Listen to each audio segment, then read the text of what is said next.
Sumainyo ang Panginoon. At sumainyo Ang mabuting balita ng Panginoon ayon kay San Mateo. papuri sa iyo, Panginoon.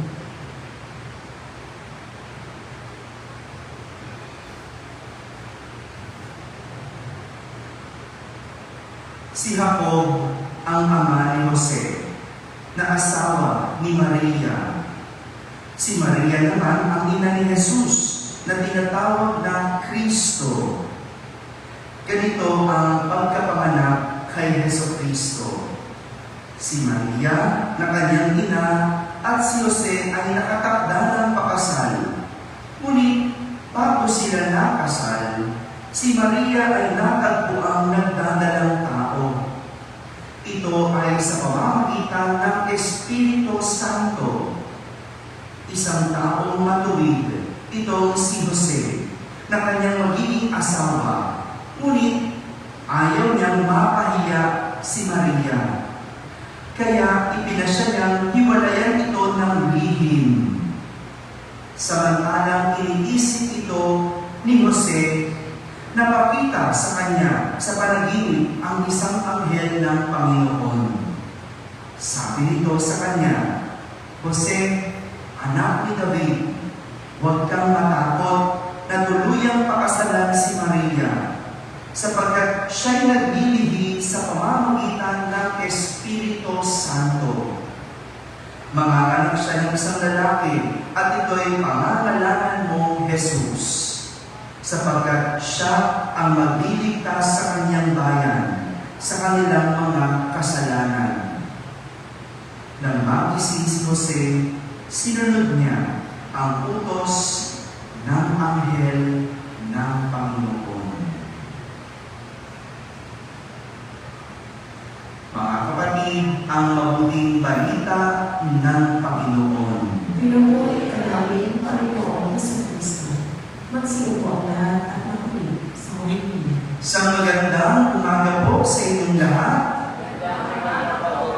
Magandang umaga rin sa lahat ng mga nasa barangay na nakakapakinig ng ating banal na misa, sa lahat ng mga nasa tahanan na nagsisimba at may sakit via online, sa lahat ng mga nasa abroad. Sa magandang araw po sa inyo lahat. Isama kayo sa ating banal na pagdiriwang dito sa ating parokya.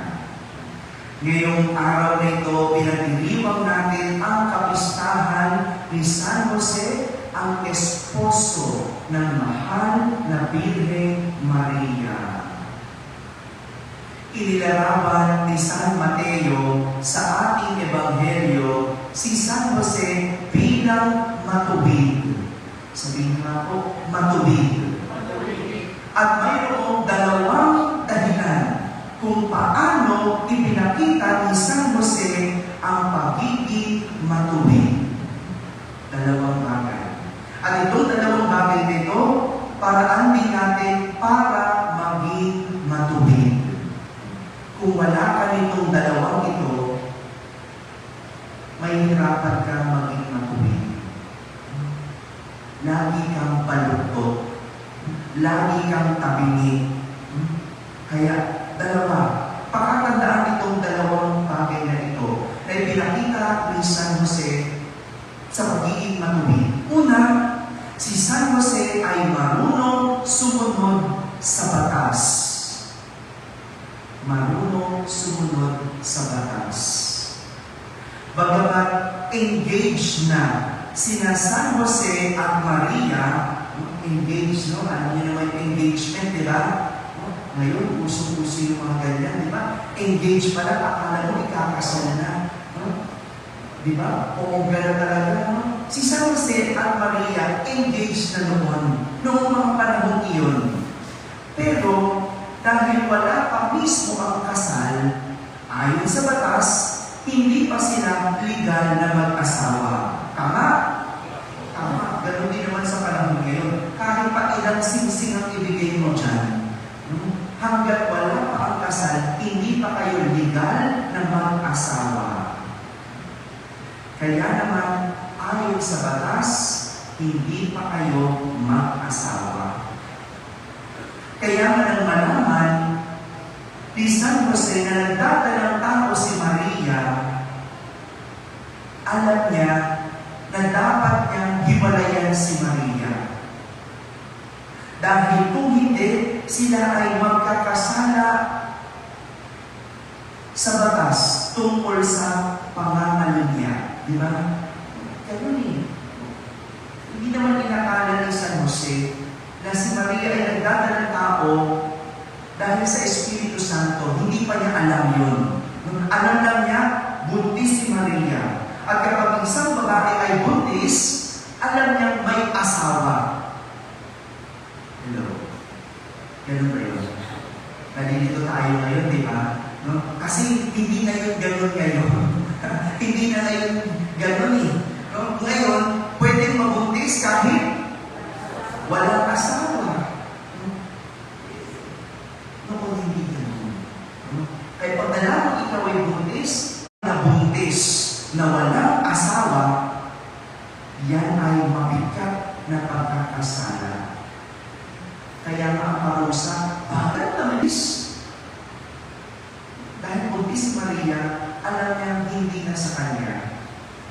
At ang tuwid na dapat gawin pag hindi sa'yo, huwag mong kukunin. Pag hindi mo asawa, huwag mong aasawahin.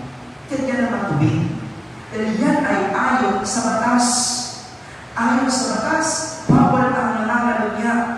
Kaya kahit masakit, malinaw kay San Jose ang batas. At bilang matubig na tao, sinunod niya ang batas. Ganyan ang taong matubig. Marunong sumunod at ginagalang ang batas. Hindi nilulusutan o pinapangatwiranan ang batas. Hello? Di ba? Ang matubig, hindi nangangatwira. Kapag mali at labag sa batas, labag sa batas. Hindi nilulusutan ang batas. Ang ugali ng lumulusot at nangangatwiran sa batas ay mga taong baluktot. Gaya ng mga taong nangangatwiran sa pagpatay, baluktot. Ang mga taong nangangatwiran sa pangangalunya, baluktot. Maraming ganyan, di ba?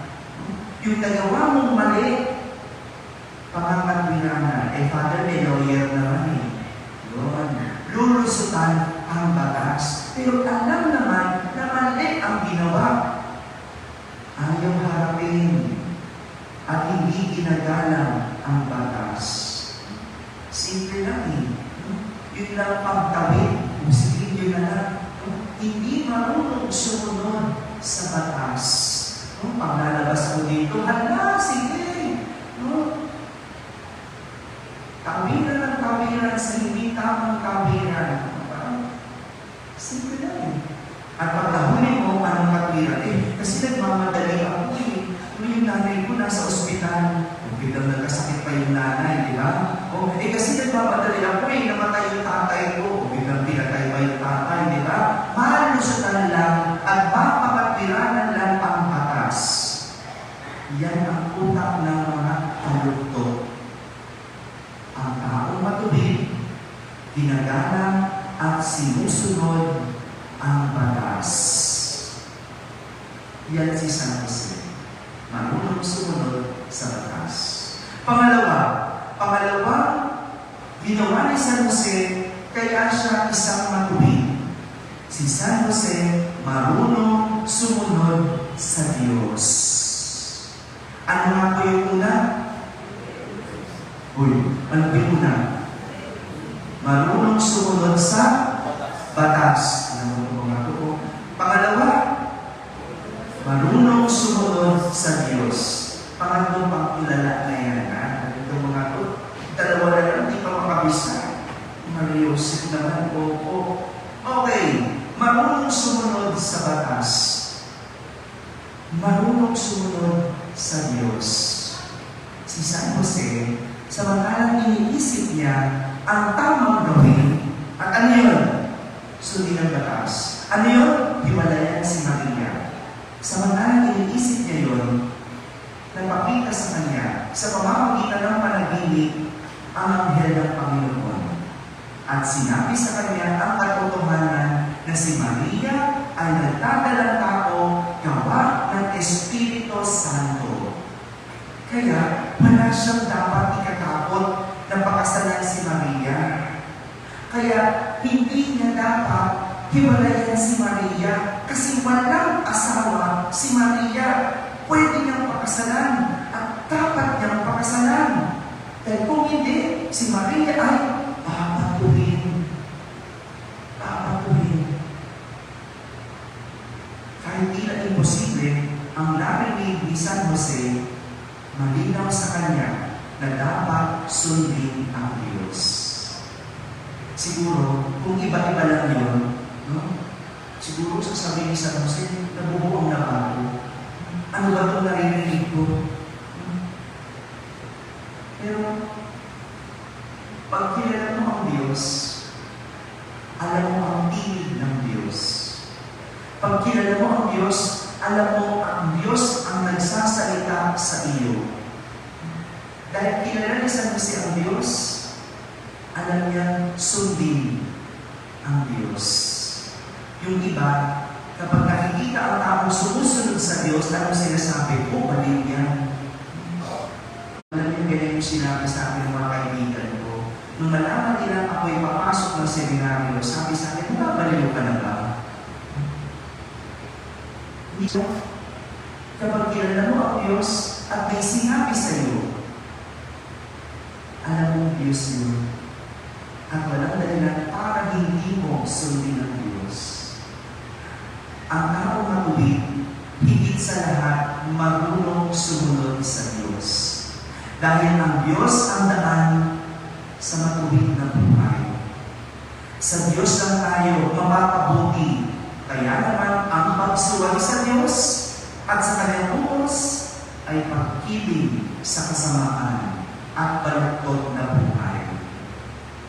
Isa pang senyales na matuwid ang tao kapag marunong sumunod at may takot sa Diyos. Mga kapatid, si San Jose, isang matuwid na tao dahil una, marunong sumunod at ginagalang ang batas. At pangalawa, higit sa lahat, sumusunod at may takot sa Diyos.